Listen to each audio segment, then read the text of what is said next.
Welcome to Rewatch. We're on episode 9 of the Droids cartoon. This is called Coby and the Starhunters. Now, this was, I think, co-written by Joe Johnston. Joe Johnston, of course, I believe this is the same Joe Johnston who was involved with Lucasfilm. I know it is, in fact. He wrote some books for the Ewoks books. He directed Captain America. So he's a big-time director now. He directed Jurassic Park 3, I think, or something. But he directed some big movies later on in life. But it seemed like he kind of kicked around and helped out wherever he could. And he wrote or co-wrote this Droids episode. And you can kind of tell because Joe Johnston is a little bit more darker or more adult in his humor, meaning they're dropping Coby, the little alien kid from the last cartoon, off to go join the academy. And Jan, of course, Jan is saying, I hope to join soon. I hope to be enrolled soon. And the pet, his little, whatever Coby's pet is, jumps on 3PO. And 3PO goes, get this beast off me. He went, this isn't a beast. This is a rare kumkaka or whatever the alien is, species is. He went, well, it's going to be even more. And 3PO says, it's going to be even more rare if you let it off that leash. Did 3PO just threaten to kill an endangered species? Now, the thing is, there's no way that would come out of 3PO's mouth. The joke is really funny. And I guarantee you, Joe Johnston wrote that.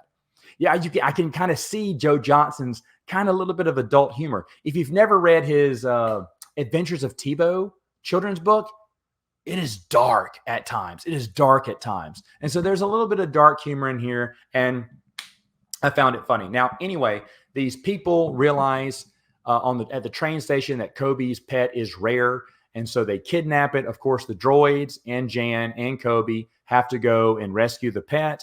They follow them to this planet that's very similar to Endor, but the natives are birds. You know, they're bird species with spears and knapsacks and whatnot. And I'm like, I get it. I get where they're going with this, but it really doesn't interest me. Of course, they're going to defeat the bad guys, the kidnappers or whatnot. And they're all going to celebrate just like they did in Return of the Jedi. They're all dancing and playing musical instruments.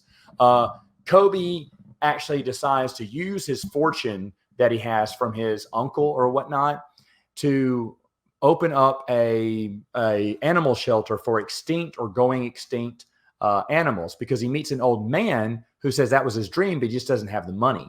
So Coby has the money and they decide to go into business together. And then out of the blue, Jan goes, and I just got accepted into the academy. When? At the beginning of the episode, you went, oh man, I hope one day I'll get accepted too. So during the adventure, did you get notification? That was kind of weird. That was kind of fast. They're just trying to wrap up Jan's storyline. And then the droids go, oh wait, and at the academy, no, they don't allow droids. I'm sorry, 3PO.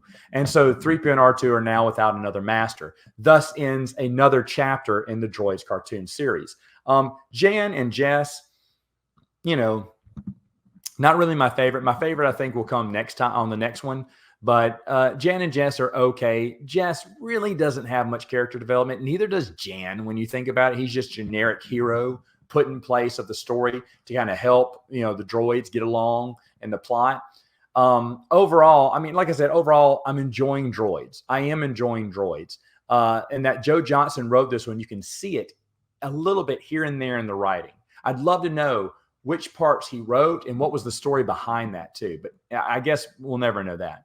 Either way, let me know. What did you think of episode 9, Coby and the Starhunters? And I'll see you next time on Rewatch.